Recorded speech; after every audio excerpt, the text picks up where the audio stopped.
ใจสาวอพยพหลบภัยน้ำตาทุกคนหลั่งไหลเมื่อได้ใครผ่านบ้านเมืองมาเมื่อได้มาเห็นจนเกือบจะหลั่งน้ำตาสงสารแสนเวทนาอพยพมาหนีไกลเมืองบ้านเห็นใจสาวอพยพหลบหนีย้อนมีศัตรูหามียิ่งภายในพาดทินสถานมาอยู่อาศัย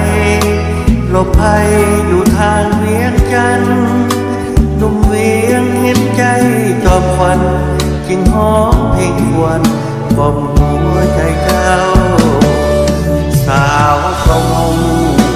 เขาเจ้ายิ่งเขาลาวถึงที่อพยพมาถึงยังคนึงคิดถึงบ้านเก่า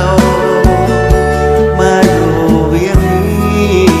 ก็เหมือนบ้านเกิดพวกเขาพี่น้องอย่าได้งอยเหงาอย่าโศกเศร้า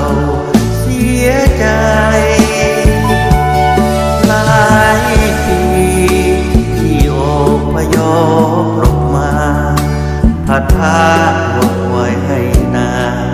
จากบ้านมาด้วยความห่วงใยถึงจากเมืองลาวพวกเขาบอกเคยลืมไหลหากยามบ้านเมืองสิ้นไปจะหวนคืนไปถิ่นฐานบ้านเก่า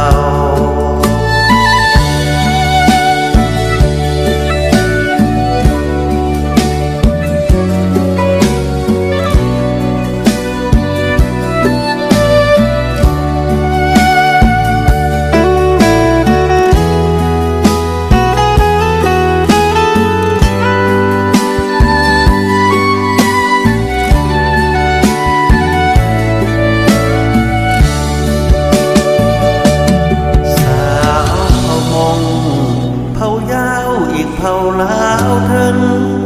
ที่อพยพมาถึงยังคนึงคิดถึงบ้านเก่า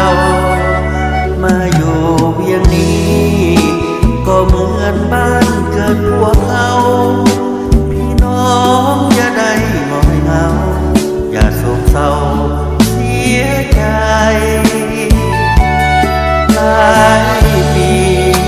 ที่อพยพลงมาพัดพาห่วงไว้ให้นาจากบ้านมาด้วยความห่วงใยถึงจากเมืองลาว